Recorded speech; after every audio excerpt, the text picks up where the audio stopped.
হরে কৃষ্ণ বন্ধুরা, রিয়াজ ব্লগ চ্যানেলের সকল ভক্তবৃন্দকে জানাই সুস্বাগতম। আজকের ভিডিওটি শুরু করছি ভক্তিমূলক কিছু প্রশ্ন ও তার উত্তর দিয়ে।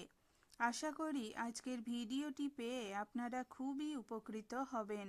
তাই সকল ভক্তবৃন্দের কাছে আমার একটাই অনুরোধ রইল, ভিডিওটি যদি ভালো লেগে থাকে তাহলে অবশ্যই চ্যানেলটি সাবস্ক্রাইব করে দেবেন। একটু সাথে ও পাশে অবশ্যই থাকবেন। এবার আসা যাক প্রথম প্রশ্নে।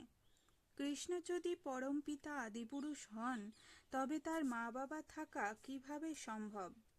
ভগবান শ্রীকৃষ্ণ বলেছেন, জন্ম কর্মচ মে দিব্যম। আমার জন্ম এবং কার্যকলাপ সবই দিব্য অপ্রাকৃত। ভগবান কারও বা কোনো কিছুর অধীন নন।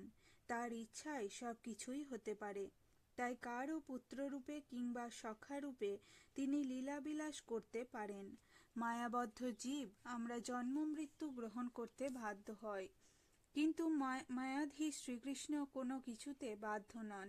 নরলীলা প্রকাশ করবার জন্য তিনি পিতামাতার কোলে শিশুরূপে আবির্ভূত হতে পারেন।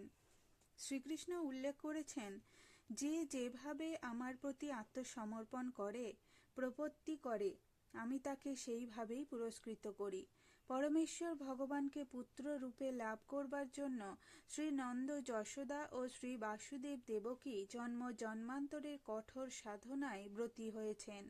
এইরূপ ঐকান্তিক ভক্তের সন্তোষ বিধান করতে ভগবানও তাদের পুত্ররূপে লীলাবিলাস করতে অভিলাষ করেন।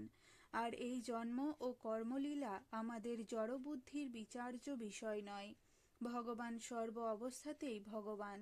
মানুষ রূপে কিংবা অন্য যে কোনো রূপে আবির্ভূত হলেও তার ভগবত্তা লাঘবের কোনো প্রশ্নই ওঠে না। এবার আসা যাক দ্বিতীয় প্রশ্নে। শ্রীকৃষ্ণ বৃন্দাবন ছেড়ে কোথাও যান না, তবে মদ্ভক্ত যত্র গায়ন্তি তত্র তিষ্ঠামি কিভাবে বলেছেন? শ্রীকৃষ্ণ এক জায়গায় থেকেও একই সময়ে অন্যত্র প্রকাশিত হতে পারেন। যেমন সূর্য এক স্থানে থাকলেও আমরা সকালে পূর্ব দিকে, দুপুরে মাথার উপর, বিকালে পশ্চিম দিকে দেখি, কিন্তু সূর্য একটি নির্দিষ্ট স্থান ছাড়া পূর্ব বা পশ্চিমে কোনো দিকেই যাচ্ছে না, একই স্থানে রয়েছে। রাত্রে আমরাই সূর্যের বিপরীত দিকে থাকি বলে সূর্যকে দেখি না, যদিও সূর্য একই জায়গায় বরাবর রয়েছে। আবার পৃথিবীর কাছ থেকে বহু কোটি মাইল দূরে অবস্থান করলেও সূর্যকে আমরা আমাদের অনেক কাছেই প্রত্যক্ষ করি। এই জড়জগতেই দেখা যায় বহু দূর দূরান্তে অবস্থিত কোনো নির্দিষ্ট ব্যক্তির কাছে না গিয়েও তার সঙ্গে কথা বলা যায়, তার কথা নির্দেশ শোনা যায়, এমনকি তাকে দেখাও যায়। বেতার, দূরভাষ, দূরদর্শন ইত্যাদি এমনই কত যন্ত্র হচ্ছে তার দৃষ্টান্ত। তেমনি ভক্তিযোগের মাধ্যমে কোনো ভক্ত ভগবানের সঙ্গে কথা বলতে পারেন, ভগবানের নির্দেশ শ্রবণ করতে পারেন, ভগবানকে দর্শন করতে পারেন। সেই ভক্ত যে কোনো স্থানে, যে কোনো গ্রহে অবস্থান করুন না কেন। শ্রী ব্রহ্মসংহিতা শাস্ত্রে বলা হয়েছে, যদিও শ্রীকৃষ্ণ তার নিত্য গোলক বৃন্দাবনে নিত্যকাল বিরাজ করেন, তবুও তিনি সর্বব্যাপক, এমনকি পরমাণুর মধ্যেও তিনি বিরাজমান। শ্রী ব্রহ্মা বলেছেন, সেই শ্রীকৃষ্ণ স্বরূপত একতত্ত্ব হয়েও তার অচিন্ত শক্তি বলে অনন্ত কোটি ব্রহ্মাণ্ড সৃষ্টি করেন।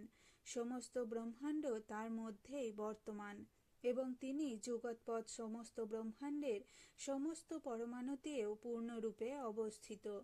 এই রকম আদি পুরুষ শ্রী গোবিন্দকে আমি ভজনা করি।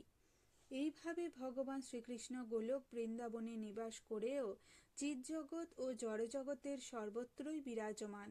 আবার সর্বত্র বিরাজমান হলেও সবাই তাকে দর্শন করতে পারে না। একমাত্র তার কৃপা বলে প্রেমরূপ অঞ্জনে ভাবভক্তির চক্ষুতে সাক্ষাৎ দর্শন হয়। কৃষ্ণ পাদপদ্মে একনিষ্ঠ সাধুগণ যে অচিন্ত গুণ বিশিষ্ট শ্যামসুন্দর শ্রীকৃষ্ণকে তাদের প্রেমাঞ্জনের দ্বারা রঞ্জিত ভক্তি নয়নে অর্থাৎ প্রেম ভক্তি যোগে সর্বদাই তার সরল শুদ্ধ হৃদয়ে অবলোকন করে থাকেন, সেই আদিপুরুষ গোবিন্দকে আমি ভজনা করি।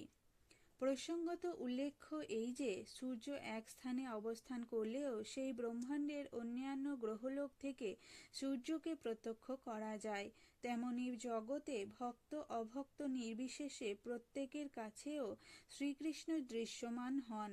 ভৌম বৃন্দাবনে ভগবান শ্রীকৃষ্ণের প্রকটকালে ভক্ত ও অভক্ত সকলেই এই চক্ষুতে তাকে দেখেছিলেন, কিন্তু কেবলমাত্র ভক্তরাই সেই ব্রজভূমিতে শ্রীকৃষ্ণকে তাদের হৃদয়ের একান্ত পরম ধন বলে আদর করেছিলেন, অভক্তরা নয়।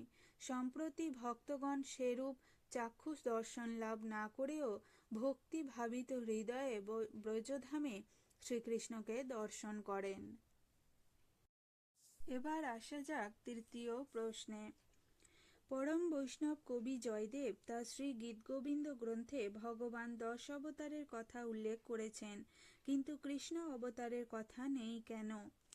শ্রী গীতগোবিন্দ গ্রন্থে কবি জয়দেব অবশ্যই গোবিন্দ বা শ্রীকৃষ্ণের কথা উল্লেখ করেছেন। শ্রীকৃষ্ণ স্বয়ং ভগবান অবতারী, অর্থাৎ তিনি সমস্ত অবতারের মূল উৎস। সমস্ত অবতার তার থেকেই উৎপন্ন হয়েছেন। তাই অবতারগণের সঙ্গে কৃষ্ণকে একজন অবতার রূপে মনে করা উচিত নয় বলেই কবি জয়দেব অবতার স্তোত্রে কৃষ্ণের নাম উল্লেখ করেননি। আর তিনি যে 10 অবতারের নাম উল্লেখ করেছেন সেই সকল অবতারগণের অবতারই হচ্ছেন আদি পুরুষ ভগবান শ্রীকৃষ্ণ।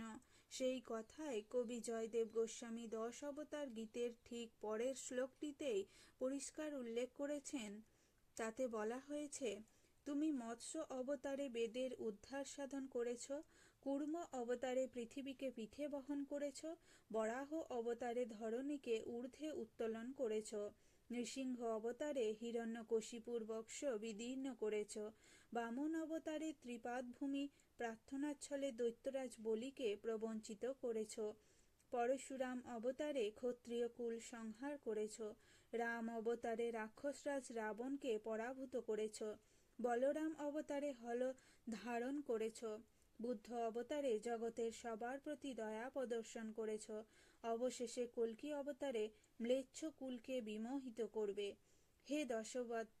হে দশাবতারী ধারী, হে কৃষ্ণ, তোমাকে প্রণতি নিবেদন করি। প্রজাপতি শ্রী ব্রহ্মা শ্রীকৃষ্ণের স্তুতি করেছেন এইভাবেই, যে পরম পুরুষ সাংস কলা নিয়মে রামাদি মূর্তিতে স্থিত হয়ে ভুবনে নানা অবতার প্রকাশ করেছিলেন এবং স্বয়ং কৃষ্ণও প্রকট হয়েছিলেন, সেই আদি পুরুষ গোবিন্দকে আমি ভজনা করি। আজ এই পর্যন্তই। রাধে রাধে।